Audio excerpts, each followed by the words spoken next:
Hello and welcome to MetroArts. I'm your host, Shayna Fields Clark, and right here on MetroArts, we highlight some of the best in the business, from fine artists, photographers, performing artists, cinematographers, as well as musical artists, all from the Metro Detroit area.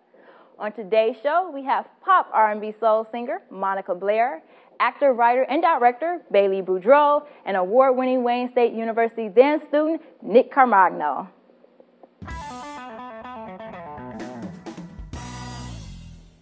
MetroArts would like to welcome Monica Blaire. Thank you for joining us today. Thank you for having me. I'm glad to be here. Fabulous. Thank you. You do too. You look wonderful. Shoes. Oh, well, outstanding. You know. Thank you. Have such extraordinary type of style. Thank you. Thank you. Thank you so much. Sometimes I see you big hair, long, just doing your thing. Just another way to express myself. Okay, it's hot. It's hot though. So it's been reported that you've been featured on a brand new album with the legendary Detroiter producer Jay Dilla. Explain that, please. Yes, I am. I'm a part of the Rebirth of Detroit, and it's very exciting and fulfilling for me just because I grew up kind of listening to hip-hop and really into just Jay Dilla's music and Slum Village, and I'm a huge fan. So an opportunity to just kind of be on this project and actually kind of express myself along with others who are, you know, supporters and fans of Jay Dilla is really, really exciting. So. Okay, Monica, you spent a while in the background doing some extraordinary things for artists like gospel artist J. Moss and R&B artists like Vanessa Williams. Yeah. How was that? And how did it inspire you to go on your own music? It was pretty inspirational. It was fun. Vanessa Williams is actually she's actually a gospel artist as well, and I got an opportunity to write some stuff for her as well as J. Moss, and just kind of you go on the road and you have these experiences and you're able to see really what kind of time and energy it takes to truly be an artist. So it was fun. It was a learning experience, and I love writing for other people too. So it was great. Okay. Yeah. And how did you get your time as a choreographer? Actually. Oh, wow. I actually came up in dance and, you know, just grew up in dance and tap. You know, everybody's got that tap. And we do tap and ballet, and we're in the, you know, the spring show. Absolutely. And then I got an opportunity to actually do African dance, and it kind of changed the dynamic a little bit in doing African dance and hip-hop. So I was able to blend, you know, those together. And choreographing is a very different energy from kind of singing and performing, but they all kind of go hand in hand, and they're pretty fun. Okay. So after all your experience, what made you want to be a solo artist? I think there's a reluctant solo artist in every creative that kind of sings. It's like, you know, it's fun. I like doing the stuff in the background, but kind of when it starts to kind of all converge and you're on stage and you're dancing, you're singing, you're like, this is exactly kind of where I want to be. And I think that I always knew that this is what I wanted to do, but it was solidified for me once I started kind of singing on stage with my godmother. Her name is Orthea Barnes, and I kind of grew up singing with her when she was on stage, and she would bring me up. And so, you know, an elementary school kid who's like in the club at night, you know, singing their version of Shaka Khan, and it's like, oh yeah, I definitely want to do this, no question. So, so you do so many things. I mean, we have pop, R&B, soul, and I was shocked, even rap. I was like, wow. Oh, I started off as a rap artist. I don't think most people know that. Okay. But initially, when I started my career, my focus and my goal was to rap, and I sung my hooks just kind of as a, like, okay, well, we need a hook, let's sing it real quick, and it kind of grew from there. So, yeah, love all kinds of music. And what type of musicians have influenced your type of style? I just named one already. Shaka Khan, Prince, Michael Jackson. Gosh, it's so many. It's so hard to kind of bring them all to the forefront. I mean, I like artists like Michael Franks and Django Reinhardt, and just really all kinds of music from all kinds of places. Just kind of, I like to weave it together and see what happens. Okay, so we're expecting for your when your Portraits of Me came out. How did you feel like the growth of like where you were then and then how you know where you are now? I think I really came into my artistry. I grew into the artist that I am. So initially it was just kind of me expressing myself, and I really grew into the artist that, you know, performs and interacts with the audience. So I feel like the growth has really come with my taste in music, as well as being able to pinpoint exactly what I want to get across to the audience. Okay. And then everyone wants to know what kind of new projects are you working on now? Oh, all kind of stuff. Working on the next project, working on the next album, which I'm really excited, you know, for people to be able to listen to. Absolutely. And all kinds of things, acting and writing, and I'm getting more into dance now too. So You're going to see Monica Blaire everywhere. Just yes, everywhere. Yes. Next time you see it's going to be a shirt of Monica Blaire, just with you on it. Okay, so with your public appearances and being featured on songs like Renaissance, State of Mind, how's that? How is that? It's fun. Everywhere you go, it's so interesting because everywhere you go, everybody wants you to like sing Renaissance State of Mind. I was actually out this weekend and I was there and they played it and the person ran over and brought me the mic like, you want to sing it? And I was like, sure, the mic's here, let's do it. So it's really fun, and it's fun that people really wanted to connect with it in the way that they did. It's kind of when you do something, you really have no idea whether people are going to grasp onto it or not, but people really took that and ran with it and made it their own, and were really excited to kind of be a part of it because it was kind of for everybody. So. And Monica, you actually have a piece that you're performing here today on MetroArts. Yes, I'm going to do Special, which is off of Portrait to Me, and I'm excited to perform it for you guys. Okay, and we're excited to hear it, okay? Yay. Okay, so MetroArts would like to get ready to jam out with Monica Blaire.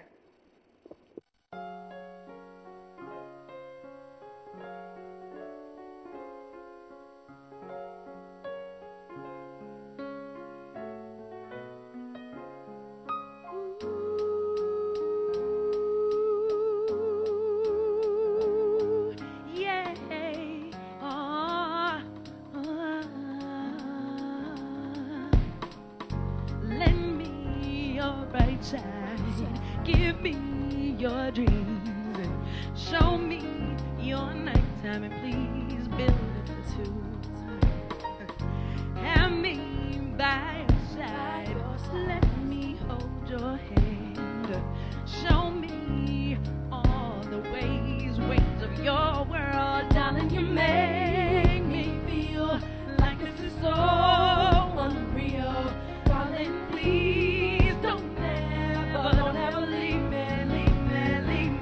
darling. You make me feel like this is so unreal, darling. You make me feel like special. You make me feel like this is so unreal, darling. You make me feel like special. Let me take you. You can rest assured that love lies in my hands, my waist and mine. Don't shy away from all that can be yours. Take what you will and don't let me go. Darling, you make me feel like me so like this is don't ever leave me, darling. You make me feel so like I'm so unreal, darling. Please don't ever leave me. You make me feel like this so unreal. You make me feel so special, baby. Time had taken its toll on my heart before you came along, and since life has blessed me with a whole new way to walk away, to talk away, to sing my song. Say I never knew the love that I could have would be more than my dreams worth. Oh, worth more than riches, worth more than gold. It's you, darling. You make me feel like I'm so unreal. You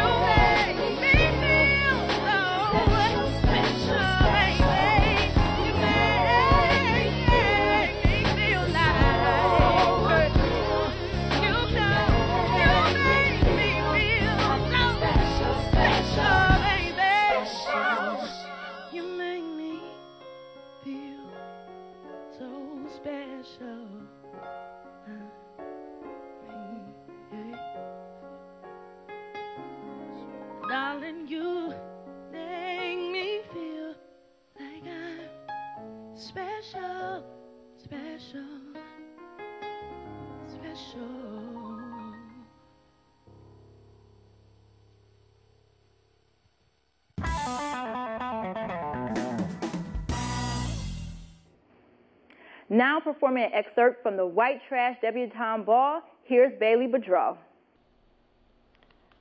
Hi, I'm Carrie, and I'm an addict. I really needed a meeting tonight.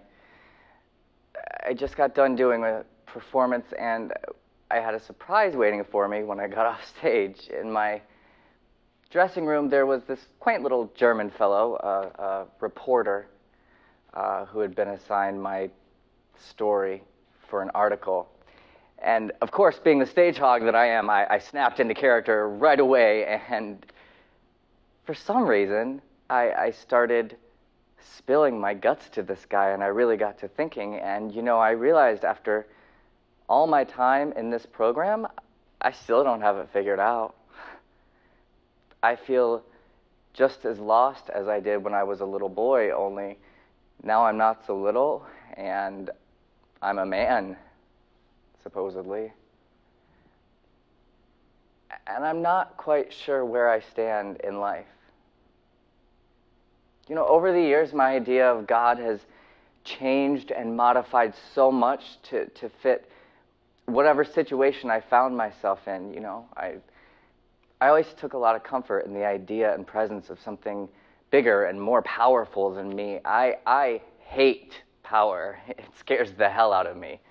Power and control are the roots to all evil as far as I'm concerned, so I'm happy not to have any. But what happens when my idea of who or what God is flies out the window and nothing comes back in to replace it? Where am I then? And I'm not saying I'm doubting. There must be something, right? I mean, there's no way by any stretch of the imagination that we as human beings call the shots. If that's the case, I'll be done right now. Thank you very much. And I sound hopeless. I'm not. I sound desperate. I'm not. I guess I'm just confused. Who I am has been defined and redefined so many times. I'm the addict, I'm the loser, I'm the black sheep, I'm white trash, and so on and so on and so on. So many freaking labels. They build one on top of each other in rapid succession until there are so many layers of stigma. I have no idea what I started out as. And tonight, I made the biggest realization of all. I'm not the victim. And that's maybe the scariest thing ever. But if I'm not the victim, then what am I? I mean, sure, I've had my hardships in life, and I've had to face a lot of challenges, but haven't we all? I mean, isn't that part of the beauty of the journey? But if I am not the victim, then where the hell does that leave me? Responsible for my own happiness. And it has to come from a place that's in me that seems so much harder to access than the self-pitying, blame the world version of myself I've gotten used to. I guess what it all boils down to, after the who did what to whom and why, God, why moments is really just my life, and me. This is the life I've been given, and it better be a good one because it's all I've got. I'd like it to be a fulfilled one. And now I'm rambling. I guess I just came to say that it is time for me to live, So I'm going to LA. I got to give it one last shot. Otherwise, I'll be forever plagued with the what ifs.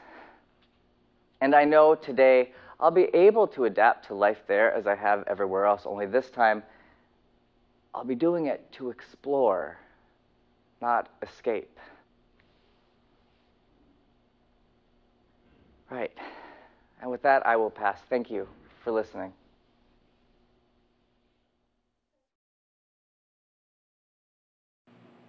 MetroArts will now like to welcome our next guest, actor, writer, and director, Bailey Boudreau.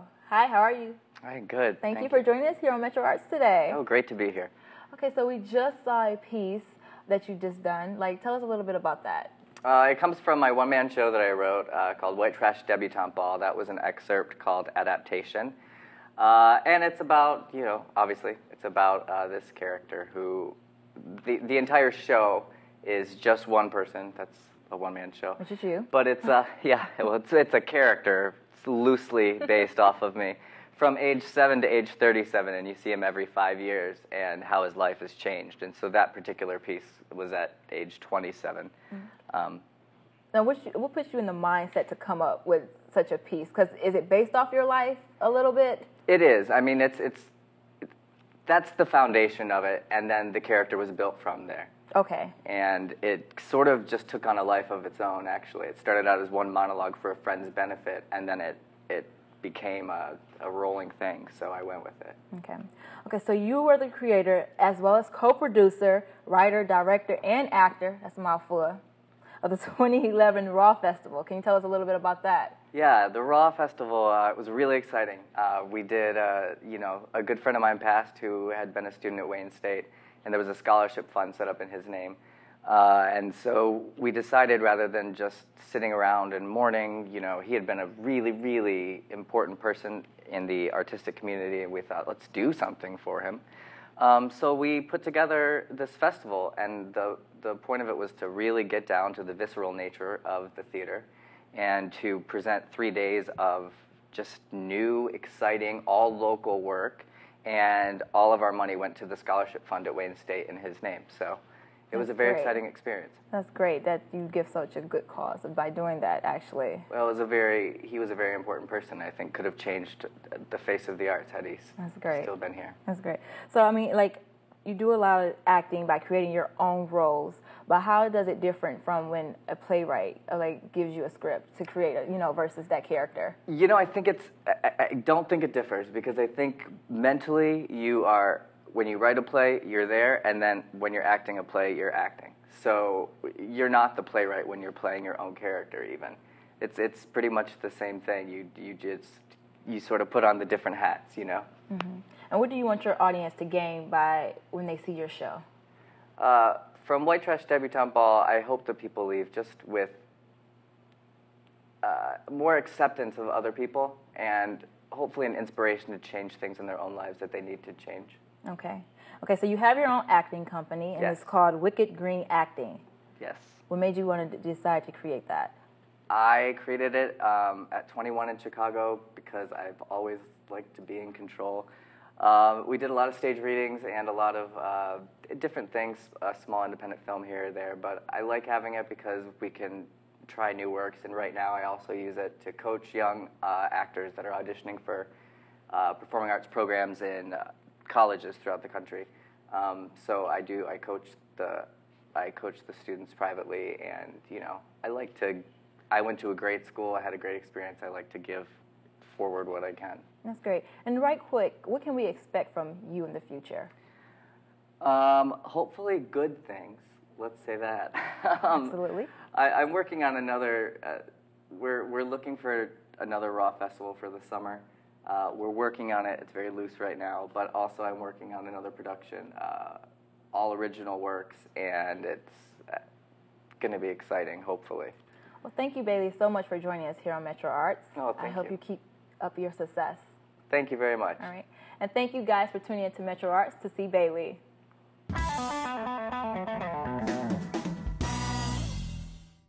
MetroArts would like to welcome Nick Caramagno. Hi, how are you? Hi, I'm doing great. Thank you for joining us here today on MetroArts. Oh, thank you for having me. It's a pleasure. So, Nick, you've been dancing over the past 18 years, and you're only 22. Tell us a little bit about the history. Yeah, I started dancing when I was about 4 years old, and I was at Dance Dynamics in Walled Lake, Michigan. And it's just something that's always stuck around there for me. I did it all the way up through the end of high school until I came here to Wayne State.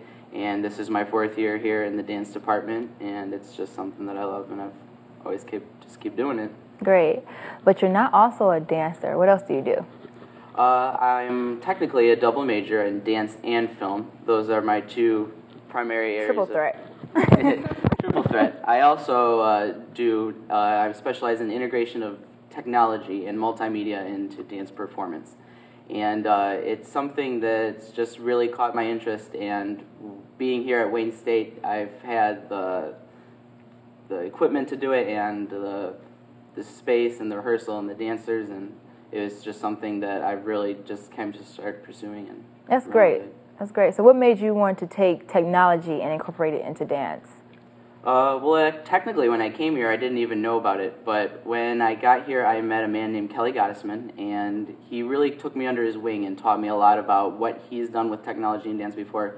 And it really inspired me and served as he was a mentor to me, and I really wanted to try creating my own work. And through that, I've started working with him and many other faculty here at Wayne State, and I was able to create my own installations and work and keep going from there. That's great. That's great. So can you tell us about the award? You received the award at the Honors Conference. How was that? Well, actually, at the end of last year, we had our 2011 Wayne State Undergraduate Research Conference, and at the beginning of the year, I had to apply for this grant, and I was one of the recipients that was selected for this grant.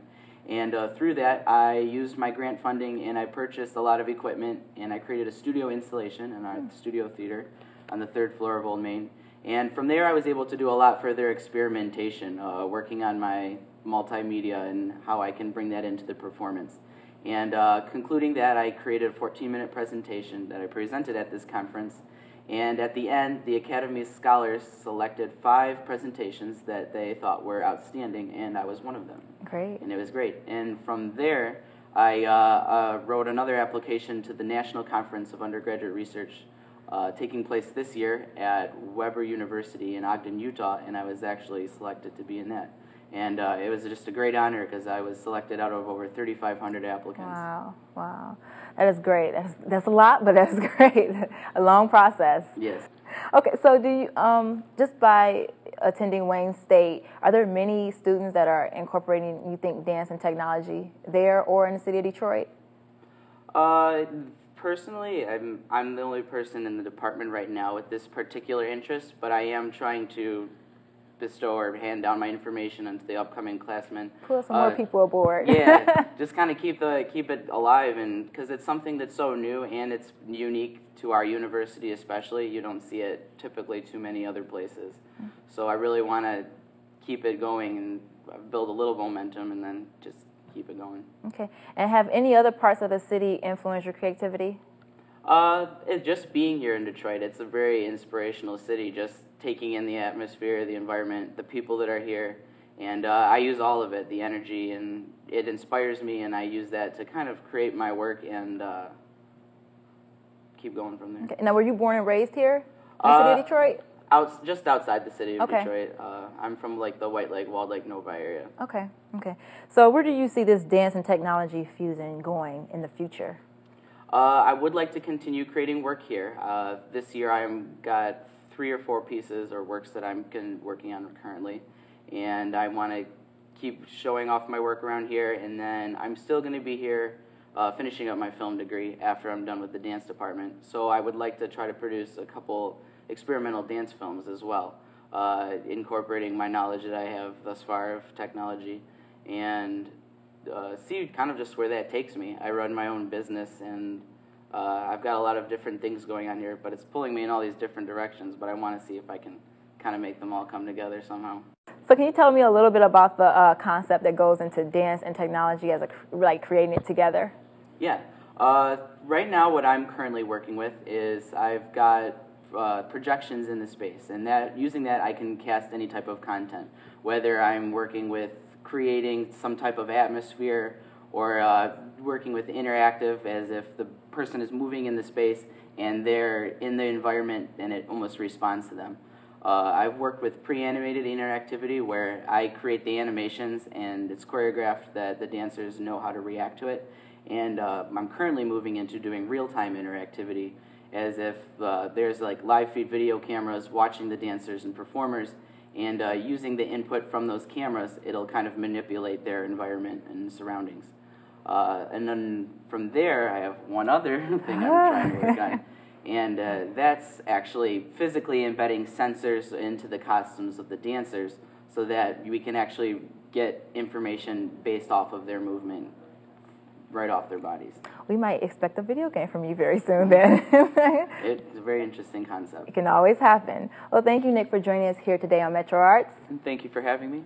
And MetroArts would like to thank multimedia artist and dancer Nick Caramagno.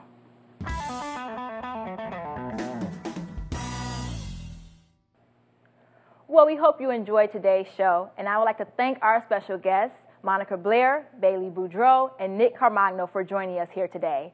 I'm your host on MetroArts, Shayna Fields Clark, reminding you to always support the arts in your community.